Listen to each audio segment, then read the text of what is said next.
everybody, and welcome back to the Lung Health Foundation's Pediatric Asthma webinar series. My name is still Lana Bira, and I am a respiratory therapist, certified respiratory educator, and the curriculum developer for the Lung Health Foundation Provider Education Program. This pediatric asthma webinar series was created to address gaps in knowledge and training regarding diagnosis, risk factors, and appropriate management of asthma in our pediatric population. Today's talk will address one of those risk factors, smoke and vapors in youth. And our presenter today is Dr. TomKovesi from CHIO. Just before I introduce Dr. Kovesi, let me remind you that we're going to have approximately 45 minutes presentation. And in the last 10 minutes, we're going to address your questions. So don't be shy, put your questions in Q&A box, and we'll try to do our best to answer most of them. So at this point, it is my pleasure to introduce Dr. TomKovesi. Dr. Kovesi is a pediatric respirologist and professor of pediatrics at Children's Hospital of Eastern Ontario, or CHIO. He is a past chair of the Ontario Thoracic Society, past chair of the pediatric section of the Canadian Thoracic Society, and a previous senior author on the Canadian Pediatric Asthma Consensus Guideline Committee. Dr. Kovesi's main research interests include air quality, specifically indoor air quality, and lung disease in Canadian Indigenous children. It's a pleasure to have you, Dr. Kovesi. Thank you so much for agreeing to speak, and please go ahead. So thank you, Lana, for that kind introduction. I'd like to thank the Lung Health Foundation for sponsoring this talk. And I'd like to express my appreciation to all of you who are listening. I'm very impressed that you're listening to me and not glued to the TV to watch the updates from CNN or glued to your email to see what has changed with COVID-19 in the last 5 minutes or so, since things seem to change with COVID-19 every 5 minutes, it seems. So over lunch, we'll be talking about e-cigarettes and vaping. Get this running here. The objectives for this session will be to identify the effects of smoking and e-cigarettes on the respiratory system, describe the relative safety of vaping compared to smoking conventional cigarettes, and recognize the importance of asking about newer forms of smoking when taking a smoking history. And as Lana mentioned, the talk will be about 45 minutes, and we'll leave some time at the end for questions. So you're welcome to text in your questions. So fortunately, I have no financial relationships or conflicts of interest to disclose, particularly with the smoking or vaping industry. That's certainly a good thing. This program, as you know, has received support from the Ontario government's Asthma Action Program, and the appropriate measures have been taken to mitigate potential bias.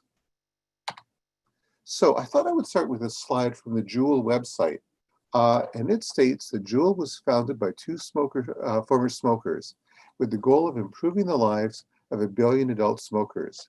They envision a world where fewer people use cigarettes and where people who smoke cigarettes have the tools to reduce or eliminate the consumption entirely, should they desire. So I think this sort of sets the stage for the kind of controversies we'll be talking about over lunch today. So what's the anatomy of an e-cigarette? So an e-cigarette contains a liquid containing a solvent, typically propylene glycol or glycerin. Flavorings may contain nicotine and or cannabis. The liquid evaporates at a heating element and then is rapidly cooled to form an aerosol. About 90% of e-cigarettes contain nicotine, and importantly, there are over 7,500 flavors, ranging from cherry to gummy bear to creme brulee. The liquid aerosol may be refillable, and some, including Juul, allow recharging via a USB connection. So what do e-cigarettes do? I think this slide shows it pretty nicely. Basically, peak serum nicotine levels occur in 5 minutes. They reduce cravings similar to conventional cigarettes.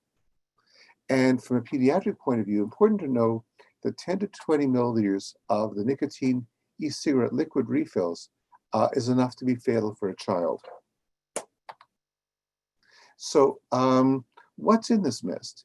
Well, there's all sorts of things that can cause potential lung problems. The sweet flavorings may contain diacetyl or acetylpropionyl.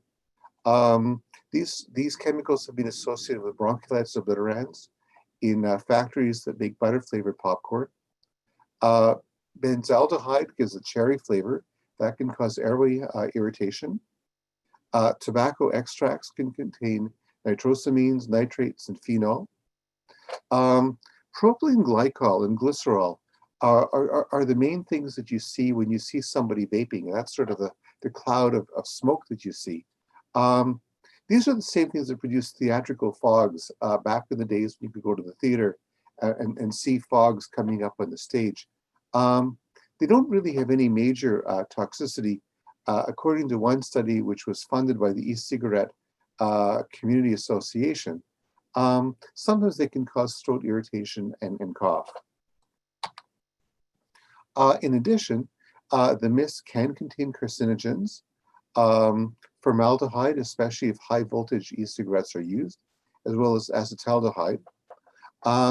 Toxins are typically somewhere between 9 and 450 times lower than in conventional cigarettes, and somewhat higher than in nicotine inhalers. Pulazone is a carcinogen present in menthol and mint-flavored e-cigarettes. These levels are felt to be in a safe range, but actually higher than in menthol cigarettes, where the concentrations are minimized. And it's important to keep in mind that there's still a lot we don't know. As these e-liquids are heated to higher temperatures, complex compounds are formed, and exactly which ones are present and what their effects are is still very much a work in progress. So what about the nicotine? Important to keep in mind that false labeling happens. So nicotine-free e-cigarettes may contain nicotine. Nicotine is not clearly harmful, but it's obviously addictive, and side effects can happen, including GI side effects, headaches, palpitations, nausea, local irritation. They can increase heart rate, blood pressure, and myocardial oxygen demand, which is especially important in people whose cardiac function is tenuous. And higher concentrations in these cigarettes obviously can lead to more frequent vaping and increase the risk of smoking. In animal models, nicotine reduces fetal airway growth if used during pregnancy, and the effects of nicotine in e-cigarettes appear to be similar to the effects present with nicotine from conventional cigarettes. So Juul, which is perhaps one of the best known e-cigarette brands, uses benzoic acid and what's called nicotine salt technology to deliver much higher concentrations of nicotine, typically over 50 milligrams per mil versus 3 to 24 milligrams per mil in other e-cigarettes. The nicotine salt reduces the pH to reduce the nicotine impact in the upper airways, so it's less bitter, and also to deliver nicotine more effectively to the lower airways. Between these effects in terms of increasing nicotine delivery to the lower airways and really effective marketing has resulted in tripling in users using Juul as the usual brand. And Juul has approximately 50% of the American market. Important to keep in mind that this nicotine salt technology is also being adopted by other major brands. So studies have shown that about 82% of youth and young adult e-cigarette users use them because they become in flavors that they like. And the flavors appear to reduce the perception of harm. Adults who use them to quit smoking typically start off more with tobacco flavors, but then over time they come to prefer sweet flavors. So non-tobacco flavored e-cigarettes are preferred initially by 99% of youth, Older smokers use the tobacco flavor by 50% at initiation, and then move to non-tobacco flavors with about 69% of older smokers. And the tobacco and menthol flavors might be more useful in getting people to quit using conventional cigarettes. And studies have shown that the trends in use doesn't seem to vary by gender, race, or ethnicity. So if you're not familiar with the e-cigarette landscape, this is really what it looks like. And the flavors out there are obviously enticing to youth. So some of the flavors that have been recommended by a website called pinkspotvapors.com include coney cake, breakfast milk, which tastes like Fruity Pebbles cereal, Long's Peak, which is a sugary cinnamon, Grandpa's Beard, which is pipe tobacco, watermelon, apple, strawberry, milk and honey, cinnamon, cool mango, creamy vanilla pudding, and apricot. Now, I think the marketing is really important, and there's extensive marketing, as all of you know, of e-cigarettes on the internet, on social media. These things are easy to purchase by underage people over the internet. It's successful in about 3/4 of attempts. They're perceived to be safer than conventional cigarettes. And as interestingly, as you can see in this ad for Blue, the marketing is really very similar to the kind of marketing that's been used in the past for marketing conventional cigarettes, where people talk about smokers' rights and taking back your freedom and so forth. So based on 2018 data, 15% of Canadian youth have vaped in the last 30 days, and that's a significant increase from the previous year. It's significantly commoner, interestingly, in youth with asthma, about 20.5% of asthmatics, and also in males.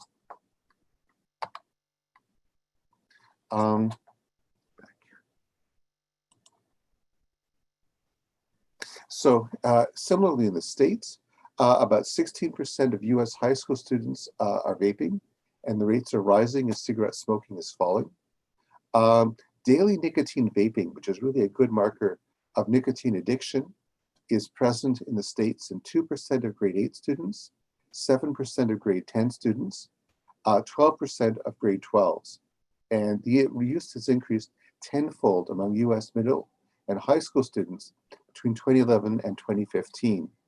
And about 1/3 of US e-cigarette users are non-smokers. So this gives you a little bit of a feel for what's happening both over time among grade 8s, among grade 10s, and among grade 12s in American youth, where you see this huge rise of them, and likely that those kinds of rates are continuing. When you look at adults, about 5% of US adults use e-cigarettes. 1/3 of them use them daily.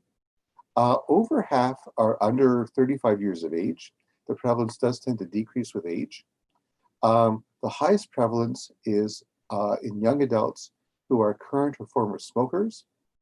And the prevalence is about 5% in never smokers in the young adult demographic.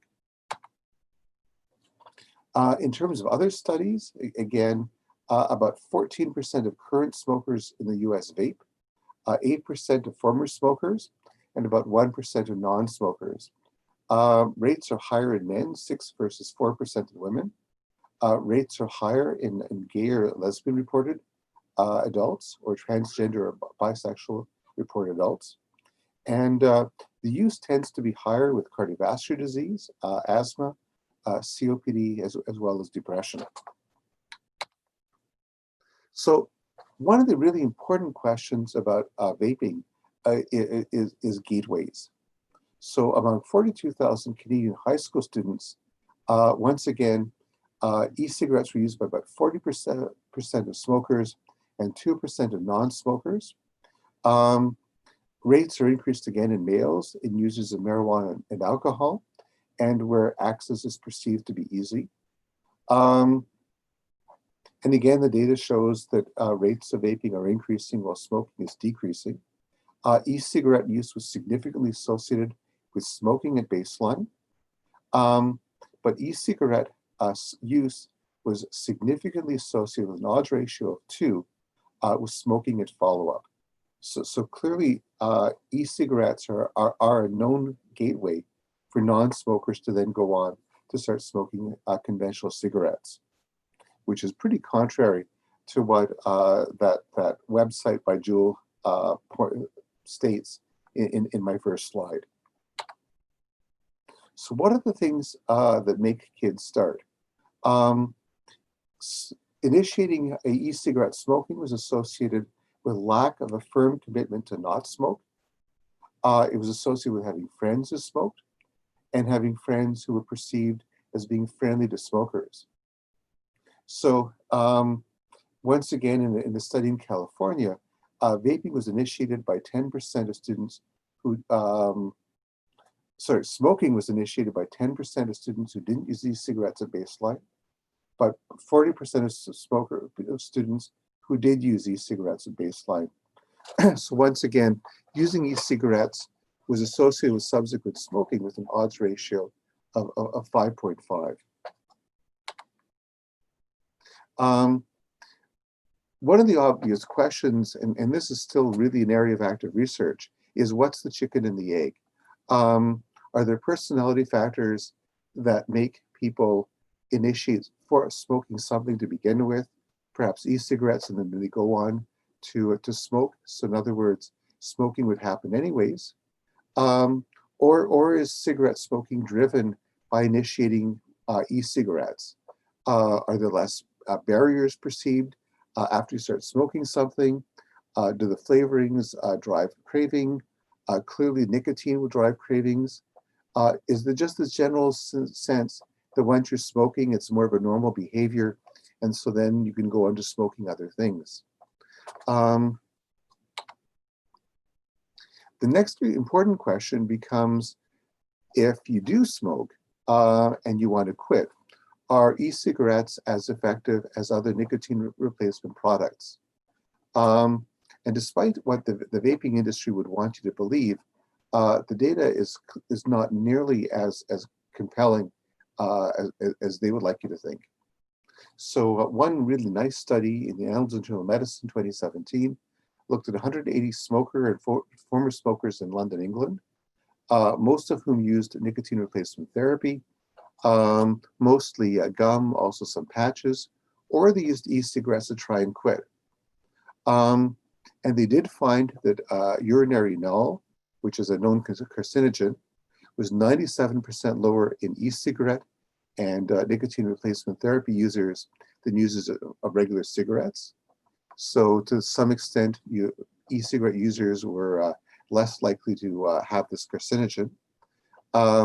Urinary volatile organic compounds were also lower in e-cigarette users than continuing smokers. Acronyl nitrile, which is another carcinogen, levels were 99% lower. The carcinogen levels between nicotine replacement users and e-cigarettes were fairly similar.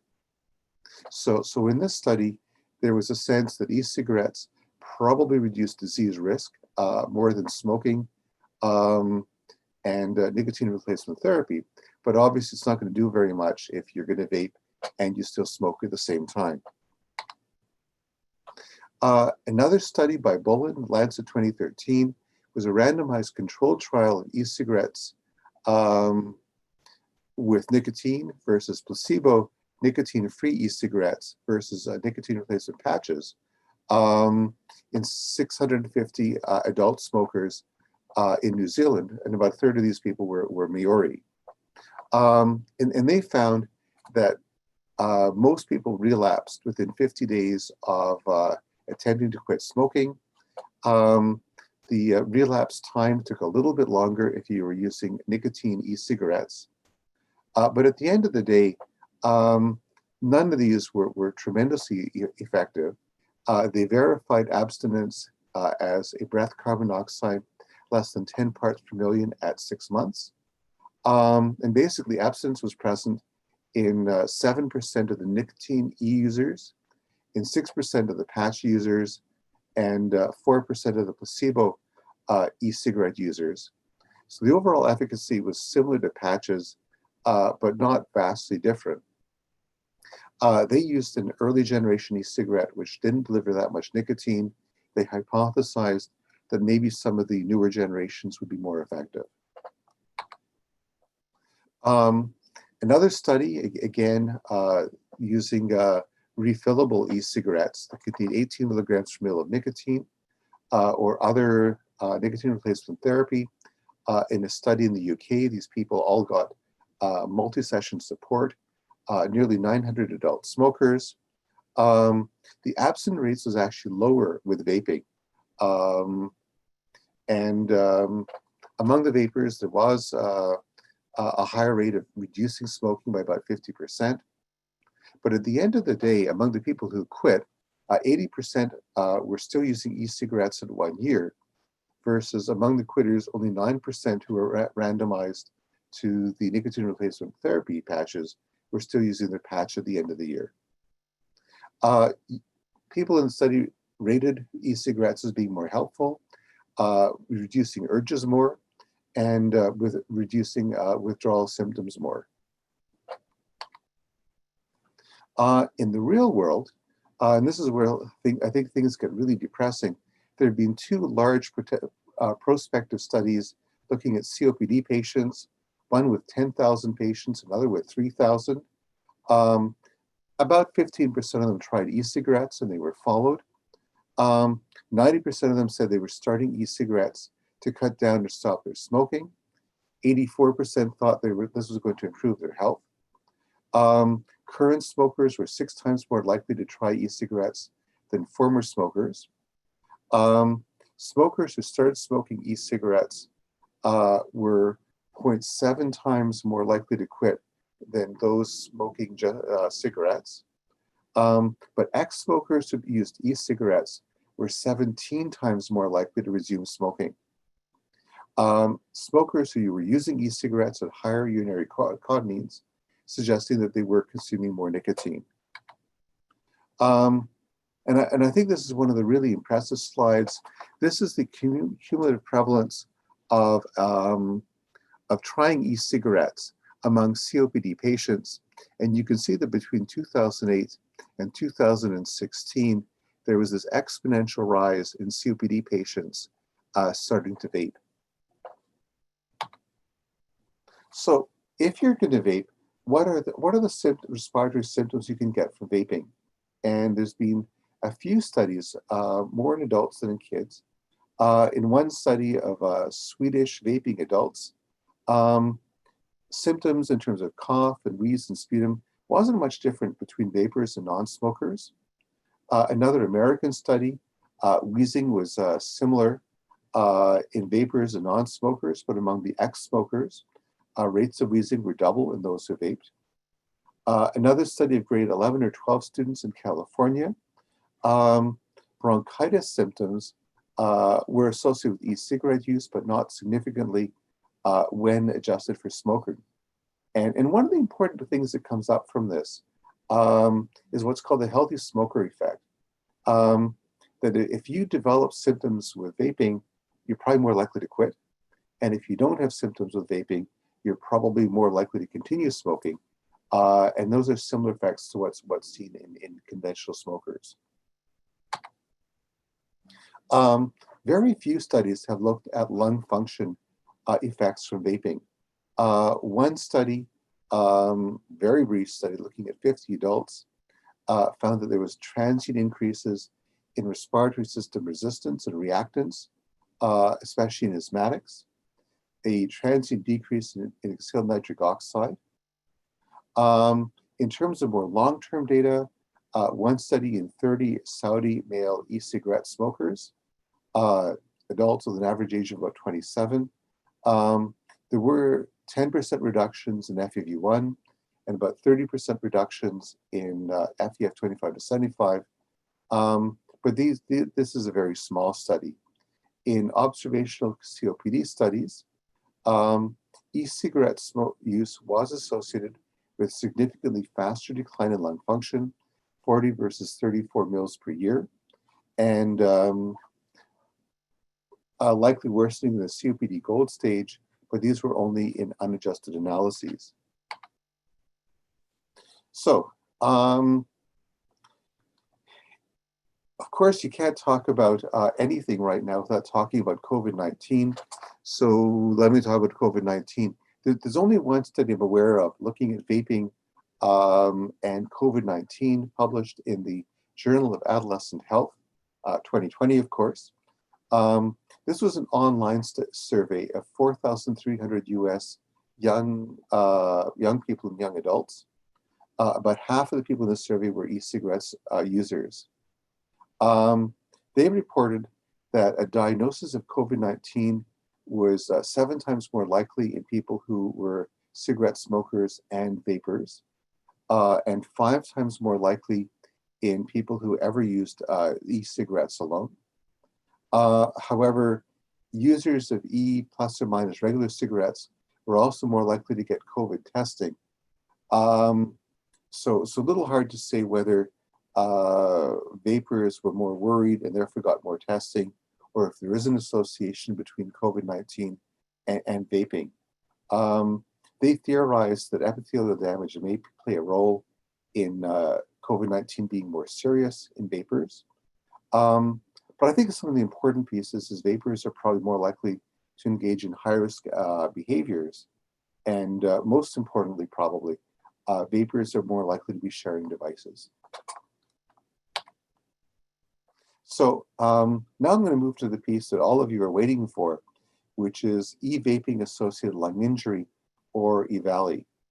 And as of October last year, kind of before the world got preoccupied, I guess, with COVID-19, EValley was reported in at least 38 American states.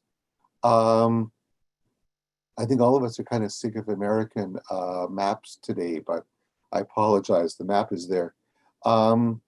They reported 1,500 cases and 33 deaths. In various studies, one study looking at about 90 patients, the median age was 21, and about 80% of patients with EValley were male. In that study, a THC, so a tetrahydrocannabinol product was used in about 90% of these people, a nicotine product in 71%, and CBD oil product in 7%. They found 230 unique different kinds of e-cigarettes. Most were adaptable to various kinds of pre-filled cartridges. And the most important factor in this were the THC products available counterfeit over the internet, especially a brand named Dank Vapes, which was present in about 66% of these EValley patients. So these patients generally used pre-filled cartridges, so you could get new cartridges over the internet. And most of these cartridges were obtained informally rather than in conventional stores. So either from friends, from illicit dealers, from off the street. Of the people who used nicotine products, the most common product was Juul. And these people were using generally pre-filled cartridges or pods, and mainly from commercial vendors. In these patients, urinary THC levels were extremely high. And these people tended to vape a lot. Over half of them vaped 5 times a day or more. And about half of these people also smoked traditional marijuana. So studies from Wisconsin and Illinois in the New England Journal of Medicine, in a study where the average age was 19, and a third of these patients were in the pediatric age group, they were less than 18. Once again, about 90% reported daily vaping, 17% also smoked. The great majority used a THC product. Disconcertingly, 30% of these EValley patients had asthma. And when they presented with EValley, about 90% had dyspnea, 83% had cough, 55% had chest pain, 70% had nausea and vomiting, 43% had abdominal pain. A third had oxygen saturations below 90%. 43% had tachypnea, and 30% had fever. The great majority of these patients had an elevated white count and an elevated ESR. So in terms of imaging, typically one sees vascular-dependent consolidation, and on CT scans, there's this ground glass opacification. In terms of clinical course, 60% of these patients went to ICU for respiratory failure. A third were intubated.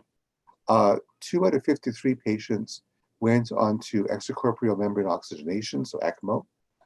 There was 1 death in an ECMO patient. Almost a third of these patients were diagnosed with ARDS, so acute respiratory distress syndrome. Most of the patients received systemic steroids for at least a week. And none of these patients had infections when they were evaluated for infection. These patients went on to have bronchoscopies. There were lots of neutrophils, as one would expect. 21% in macrophages. And at least half of these patients had fat-laden macrophages. And that's important because if you're vaping a product that contains oil, that oil, that fat, gets gobbled up by macrophages, which you can then pick up in the bronchial alveolar lavage fluid. So in terms of pathology, as you can see in these slides, there was acute alveolar injury, diffuse alveolar damage, areas of bronchial-centric organizing pneumonia, foamy macrophages, again, macrophages gobbling up this oil, vacuolization of the pneumocytes, lots of neutrophils, but no granulomas. So in terms of what caused this sort of epidemic of EValley, there ended up being a very strong association with vitamin E acetate. And the issue is that if you have semi-solid THC extracted from marijuana, and you try and mix it with propylene glycol or glycerol e-liquids, it's hard to mix them together because cannabinoids are poorly soluble in propylene glycol and glycerol. So to make liquid THC-containing products, you need things like medium-chain triglycerides or vitamin acetate, which then dissolves the THC, dilute the extract, while not making it too thin or too colorless. And vitamin E acetate is a lot cheaper than medium-chain triglycerides. So in illicit labs, vitamin E acetate was used a lot. Vitamin E in and of itself is safe. Some of you may be taking vitamin E supplements. It's similar to vitamin E synthetics, only it has a longer shelf life. The issue really becomes that while swallowing vitamin E is fine, inhaling it into your lungs isn't. And when they looked at e-cigarette samples from EValley patients, 61% contained THC, of course, and at least half of them had vitamin E acetate. In another study where they looked at BAL fluid, 94% of the BAL samples from EValley patients contained vitamin E acetate. And there's a strong association between vitamin E acetate, once again, the black market, counterfeit vaping liquids that contain thickeners, homemade e-liquids. And interestingly, in lab studies, if you expose pulmonary epithelial cells to either medium-chain triglycerides or vitamin E, you get reactive oxygen species, which causes cytotoxicity, dysfunction of the epithelial barriers, and an inflammatory response. So what about in Canada? The latest data which I could find is from August 2020, where 20 cases of EValley have been reported in Canada, 1 from Alberta, 5 from BC, 2 from New Brunswick, 5 from Ontario, and 6 from Quebec. There'd be no reported deaths in Canada. The cases all happened between May 2019 and April 2020. 16 of these 20 cases required admission to hospital. Most patients present with a combination of respiratory, GI and/or constitutional symptoms like fever and weight loss.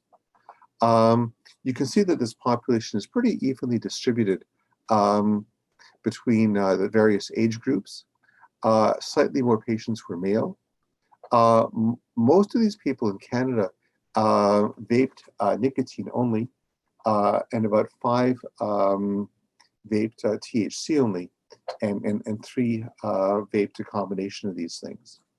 And I think when you put the data together, likely the big epidemic in the States is because marijuana in many states is less readily available than in Canada. So getting illegal sources of marijuana to use in vaping products becomes a much bigger driver. And clearly illegal THC e-cigarettes that use vitamin E acetate as their diluent is probably the biggest driver for EValley. But clearly both the American and the Canadian data suggests that some people are clearly much more susceptible to the effects of e-cigarettes and can get EValley even if they're not using these vitamin E containing products. So what is currently happening in terms of the regulatory landscape here in Canada? Here in Ontario, as of July 2020, convenience stores and most other retailers are banned from selling products with nicotine concentrations in excess of 20 milligrams per mil, or flavors other than tobacco. But these products can be obtained legally in specialty vaping shops. All manufacturers and retailers are obliged to ensure that their products conform to new federal vaping product labeling and packaging regulations, including a minimum size of the warnings that must be about 40% of the principal package surface. Sorry, so this slide we've already covered. So when we put them, kind of look at the bottom line or to try and summarize all of these things, clearly e-cigarettes are strongly associated with smoking. They almost certainly increase the rate of smoking initiation, and their efficacy for smoking cessation is unimpressive. The direct effects on symptoms, lung function, seems pretty small based on very limited and very early data. And again, similar to commercial conventional cigarettes, the harmful effects of cigarette smoking wasn't known for decades, and we may well need decades to really understand what the long-term effects of these products are. At the end of the day, they may be safer than conventional cigarettes. My guess is they're probably safer than conventional cigarettes. But once again, at the end of the day, if the rates of e-cigarettes use leading to increased initiation of smoking is higher than the rates of these things help you quit, at the end of the day, the net effect is going to be more smoking, and smoking, beyond any shadow of a doubt, is bad for you. The other important thing to keep in mind is at the end of the day, the safest thing to put in your lungs is neither e-cigarettes, nor conventional cigarettes, nor marijuana, nor anything other than air. In terms of EValley, I think the perspective is important. Each year, 450,000 smokers die in the United States from tobacco-related illness, and about 60 have died from EValley. So smoking is clearly still the bigger driver of deaths. But one of the worries that I think comes from EValley, and this came out from a study in the CMAJ, where one of the important parts of smoking cessation in terms of a national regulatory framework has been denormalizing tobacco consumption.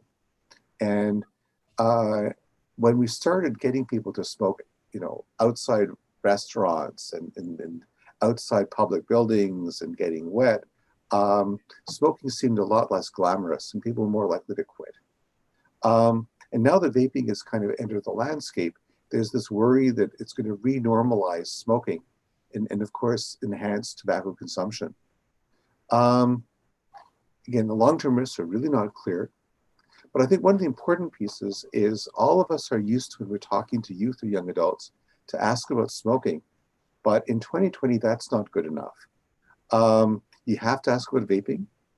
You have to ask about smoking marijuana. And you have to ask about shisha or hookah use.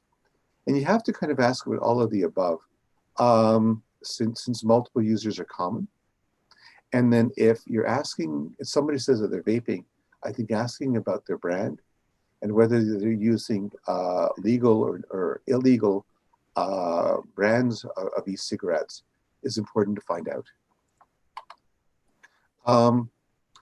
When I was sort of looking for pictures of vaping ads on the internet for this talk, I was really impressed how little things have changed. So this was a poster, I think from the 1950s, for Camel cigarette brands. And you can see this very glamorous looking woman smoking her cigarette. And then I found this ad for blue cigarettes. Once again, a glamorous young woman doing her vaping. It's amazing how little the marketing has changed over perhaps 100 years. And so finally, once again, air is 79% nitrogen, about 21% oxygen, and it's really the only thing that should be going into your lungs. And I think that's an important message to relay to our patients. Mm-hmm. So I think I'm going to end there and open things up to questions. Wow, that was great, Dr. Kovesi. Thank you so much. Fantastic talk and just beautiful, eye-catching slides with images that I absolutely loved. Thank you so much. So we do have a couple of questions, and just going to go through that, and maybe we'll have some more too as we answer them.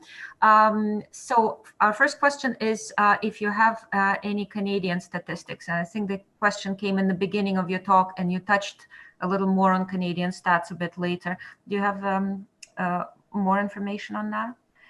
So the Canadian stats and the American stats are really fairly similar.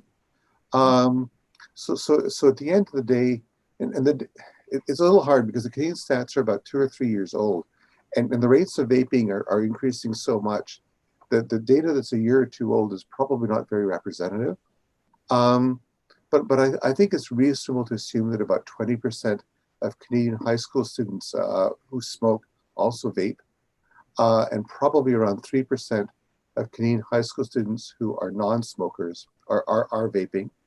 I think one of the really interesting questions is this year with COVID, with many students studying more from home, maybe not going to school, are they less likely to start vaping because they're not around their friends who may be encouraging them? Are they more likely to be vaping because they're sitting around in their house and there's not much else to do? We don't have that data, and I think it's going to be very important to find that out. In terms of EValley, you can use the usual 10-to-1 rule between Canada and the States. You know, the States has 10 times as many televisions and 10 times as many washing machines. The 10-to-1 rule completely falls flat when you're talking about COVID, of course. And it also falls flat for EValley, where Canada had about 20 cases. Based on the 10-to-1 rule, you'd expect the Americans to have about 200 cases, when in fact they had 1,600 cases. And I think this really speaks again to perhaps one of the benefits to legalizing marijuana in Canada, so that legal sources of marijuana are much more readily available to younger Canadians than to younger Americans. Great, thank you very much. That's great. So we have 2 questions from Caroline. So the first one is if you could comment on health effects and ingredients of menthol and ethanol found in Nicorette inhalers. That's a great question. So there's a small amount of menthol. Um, it's probably proportionally a little bit more than in menthol cigarettes because it's regulated in menthol cigarettes.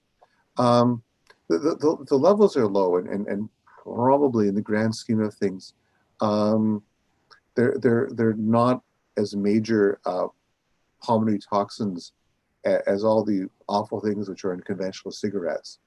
Um, but it's menthol is not an area of expertise for me. I should say that right now, um, I will certainly go back and read more about this. And if other people listening know more about this or are aware of other studies, by all means chip in.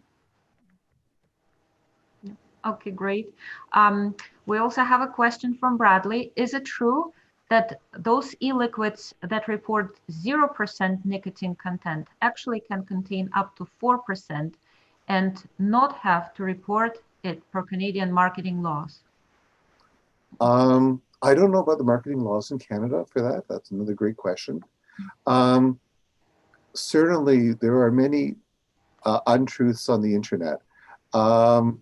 There's good data showing that nicotine-free e-cigarettes can contain nicotine. Okay, that's great. Thank you. Another question from Caroline is, what age do you need to be to purchase e-cigarettes and e-cigarettes with nicotine? My understanding is 18. But again, the regulatory framework is changing, so that may be changing. But I don't think it's 21. I think it's 18, as far as I know. Okay, great. Thank you. So, so we have a question from Haley. Love the marketing comparison. Wondering about just vaping cannabis herb only, which many medical patients do, as opposed to use of the cartridges that have all the additives.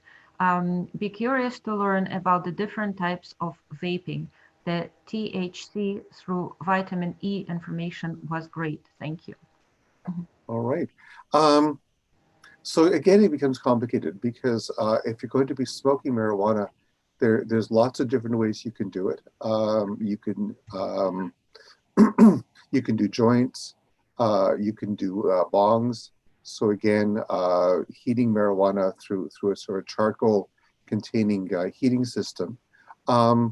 Bongs clearly contain lots and lots of toxins. The charcoal is not that dissimilar from smoking regular cigarettes. In addition, bongs produce a large amount of carbon monoxide. So studies have shown that people who smoke in like shisha bars walk out with higher carbon monoxide levels. Again, that may well be important if you've got underlying cardiac disease. In terms of conventional joints, there's been a bunch of sort of older studies looking at the pulmonary toxicity of joints. And the pulmonary toxicity of joints appears to be quite a bit lower than conventional cigarettes. There's less inflammatory reaction. There's some half-decent long-term studies in California suggesting that lung cancer is something much commoner with conventional cigarettes than with joints. Though clearly we need more data with that. Some marijuana smokers do get a lot of respiratory symptoms. So it can certainly cause cough. It can cause chronic bronchitis symptoms. And very, very heavy marijuana smokers can get a thing called bronchorrhea, where they get this sort of very thin, watery secretion, sputum production, which they can find quite distressing. Probably between commercially produced marijuana-containing e-cigarettes and joints, if I had to make a guess, I'm not aware of a whole lot of comparison studies. Commercially obtained e-cigarettes are probably safer. They probably have fewer contaminants. But again, It depends so much. And again, once you heat these things and how high you heat them has a very important role in determining exactly what chemicals you end up inhaling. Um, I think for lung patients who want to use marijuana, um, I'm certainly recommending edibles rather than any form of inhaled marijuana. I think it's still the safer route. Mhm. I hope that answers your question. That's a great answer. Thank you, Dr. Kovesi. So we have here a comment from Sophia. We should definitely do more prevention and education. And I agree. And, just to even build up on that, having two children, one of which, well, they both are grown now, but one of them was completely not interested and in anything. And the other one tried everything because what you mentioned, the peer pressure and how they're going to be viewed by their friends.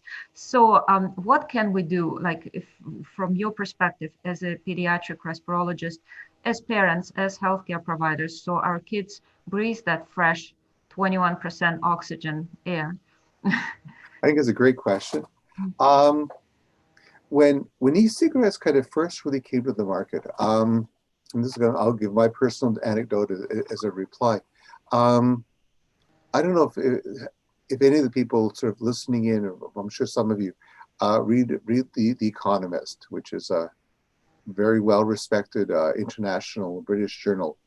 And the Economist came out with a statement, probably about 6 or 7 years ago, saying if the entire world switched tomorrow from conventional cigarettes to e-cigarettes, then COPD would disappear and lung cancer would be less. And we need to all really tell people to stop smoking and use e-cigarettes instead. And The Economist is not usually wrong, but I think they were wrong about this. And I think the tobacco industry are experts at manipulating things to achieve their ends. And I think they've done that here, because at the end of the day, if the whole world switched tomorrow to vaping, they would then start smoking more as well. Because at the end of the day, more people who vape end up smoking than people who smoke end up quitting because they're vaping. And I think getting that message out to young people that, vaping probably doesn't change your lung function all that much tomorrow. Heaven knows what the rate of lung cancer is. It's likely going to be less than conventional smoking. But first, if you vape, the chances you will end up smoking is high. If you vape, the chances you will end up getting addicted to nicotine is significant. And at the end of the day, do we know what the effects of e-cigarettes are going to be on your lung function 30 or 40 years from now? Absolutely not, because these things haven't been around for 30 or 40 years. Mm-hmm. And I think getting those messages across become really important. These things, and for people who are smoking, I think we need to warn them that if you vape, there's a small chance that you will quit smoking. It's probably not dissimilar from other methods of quitting smoking, but the chances that you'll end up still smoking and vaping is the likeliest scenario. Great. Thank you. Wonderful insight. So we have 1 minute to answer one great question. I'd be remiss if I don't mention that. Would vaping and the large clouds of vapor be considered aerosol generating substance in terms of COVID transmission? So most of the vapor is propylene glycol coming from these cigarettes. So that in and of itself probably doesn't contain COVID virus. If you're vaping and you're exhaling more, you're going to exhale more virus. Certainly if it vapes and it makes you cough, absolutely, you're going to be shedding more virus. And the other important piece is a lot of young people, as totally inexplicable as this is to me, end up sharing their products. So if you're going to give your e-cigarette to your buddy, that should be a fairly effective way of spreading COVID-19. Yeah, absolutely. Well, With that, thank you very much, Dr. Kavesi. That's a great talk, much appreciated. Also wanted to thank everybody who joined as well. So a quick reminder that our next Wednesday, same day, same time, and same place, for a while, we're going to have our webinar on the population that cannot do spirometry, cannot do objective measures, which is our preschoolers. So please join Dr. Ryan Smith, our pediatric respirologist from Aurelia, talking about diagnosing and differential diagnosing of asthma in preschoolers. Hope to see you all there. Have a great day and goodbye. Thanks for joining and stay safe, everybody.